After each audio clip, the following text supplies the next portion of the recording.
That was the power of the boycott. You never measure a boycott in nickels and dimes or pfennigs and marks. Mm-hmm. You measure a boycott in ergs of fear. Okay. How afraid are you of the boycott? And were they? Were the Germans? The Nazis believed in Jewish boycotts. Mm-hmm. The Nazis believed in an international Jewish conspiracy which controlled money and markets. Adolf Hitler personally lionized his hero. Who was his hero? Henry Ford. Mm. And what brought Henry Ford down? A Jewish boycott run by the American Jewish Committee and B'nai B'rith and the Congress against the Ford Motor Company, and this was vividly in the minds of the Nazis. So the Nazis believed in the boycott almost as much as the boycotters believed in the boycott. If anyone comes to you with statistics, they don't know what they're talking about, because it's fear, it's economic fear that ruled the economy and the relations. So how does this transfer agreement play into that backdrop of the boycott? Without the boycott, the Nazis would have seen no necessity to work with the transfer agreement. So in that way, the boycott succeeded. To kind of like succumb and go around it, so to speak. That's right. By subverting the boycott, they could do the transfer agreement. The transfer agreement succeeded because it did bring the Jews out of Germany into Palestine, created a Jewish state, and had that not occurred, no one has a doubt what would have been the fate of those Jews. Were there other areas of cooperation, by the way, between the Nazis and Palestine at that time? Yes, there were.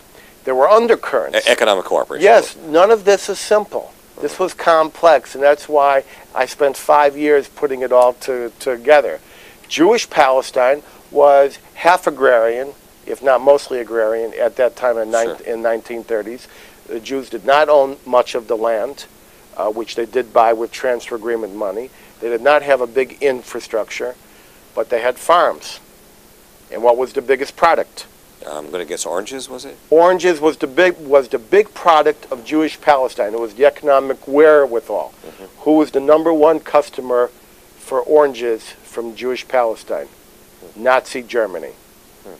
So now Jewish Palestine, which was, of course, abruptly surprised on January 30th with the takeover by Adolf Hitler, Jewish Palestine is now looking at their #1 customer, going Nazi, right?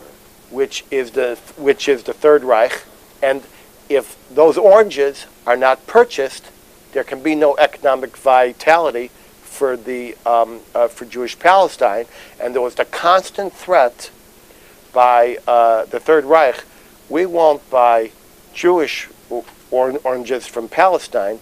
We'll buy fascist oranges from Spain, Valencias. So this is one of the important undercurrents. It's easy to see this in black and white. My challenge, and the challenge of history, is to see the complex grays that establish this very murky picture. Well, let's go to some of those complex things, because obviously, just even in terms of what you touched upon so far, this was not a simple kind of a thing. It sounds like there's a lot of moving and shifting and maneuvering going on in terms of international merchandise purchase and sales. So could you share with us then, what were the dynamics of the transfer agreement? What was the essence of it? Okay. It starts out with a Jew in Germany taking his money and putting it into a blocked account. Now, Reichmarks were hard to identify. They had dozens of different types of Reichmarks and Reichmark values.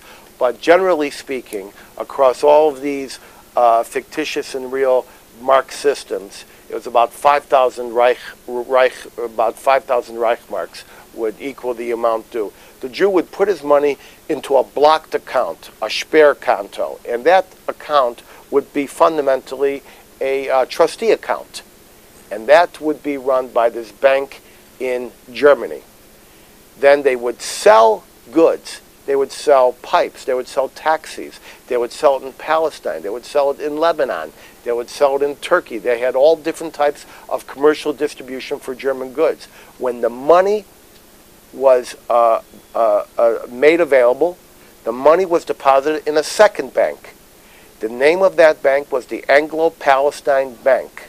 Okay. The Anglo-Palestine Bank renamed itself after the State of Israel was established, and the name is now Bank Leumi.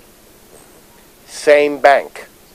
Anglo-Palestine Bank would take that money, credit through an international clearinghouse, the German trust fund. The German trust fund would issue the foreign currency of 1,000 British pounds. A capitalist certificate would be given to the German Jew, and that German Jew would then come across, and in many times he came across with replicas of his own home. He came across with carpets. He came across with building materials. He came across with cars. He came across with musical instruments. And suddenly there was a massive German Jewish and infrastructural and economic infusion into Jewish Palestine. So let me ask you. It's complex. Okay, leaving aside the complexity, let me just ask a simple question then.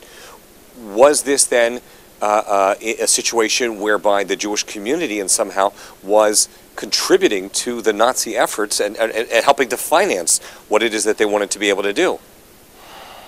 Yeah. And that must have been also one of the causes for such an explosive reaction to your book, right? Yeah. Yeah. It's a deal with the devil, not with the angels.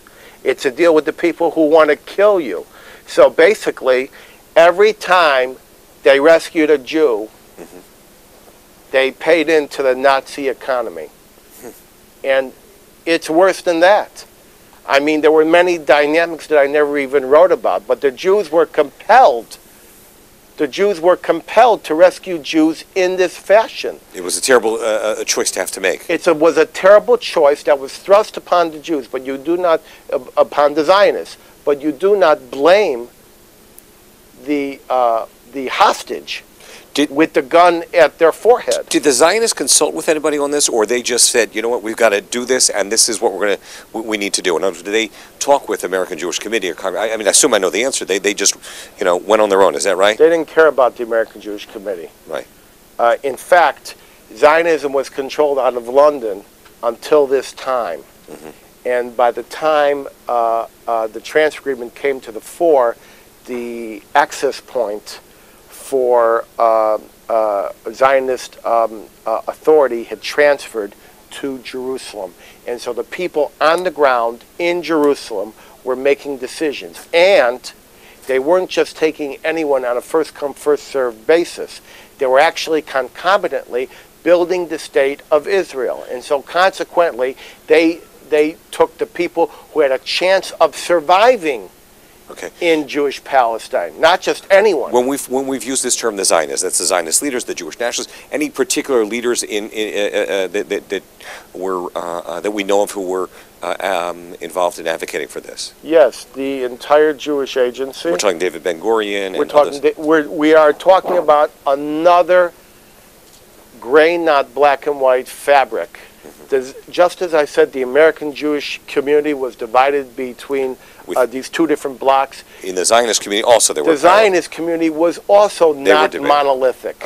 There was what was called at that time the Labor Party, the Mapai Party. Sure. You're talking about people like Ben-Gurion. You're talking about a guy by the name of Chaim Arlazarov. Sure. Everybody who's been to Israel has been down the street called Arlazarov. Absolutely right. And Arlazarov was the chief engineer of this agreement, and he was murdered for it on the beach in Tel Aviv at the location where the Hilton now stands in Tel Aviv. Sure. Right there. There was no Hilton there at that time, and he was killed presumably by the followers of the dissident Zionist faction, and that dissident Zionist faction was led by a group associated with Menachem Begin, but really associated with Jabotinsky. The revisionists. And they called themselves revisionists. And the term revisionist at that time meant we have a new idea for Zionism. And these were the fighting Zionists. These were the Zionists who said, we want to fight Hitler, we don't want to have a deal with him. And consequently, as the Jewish community was torn apart on the subsuming and subverting the boycott, the Zionist community was fighting. They had riots, they had contentious votes. They were tearing their hearts out, saying, how can we cut a deal with these Nazis? Because right now it's common to say the Nazis weren't thinking of extermination. I've gone into the record. My first use of the word, my first common use of the word extermination in Nazi literature goes back to 1933. And that's because that was the word they used in World War I to exterminate the Armenians, was extermination.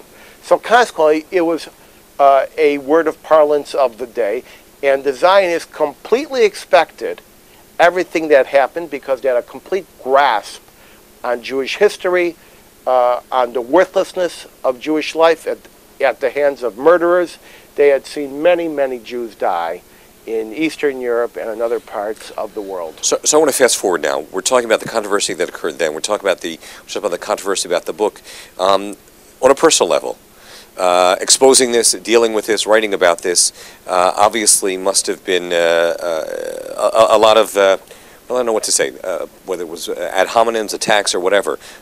What was it like when the book first came out for you in that context? Well, this was my first book. I was only, I was in my 20s when I started it.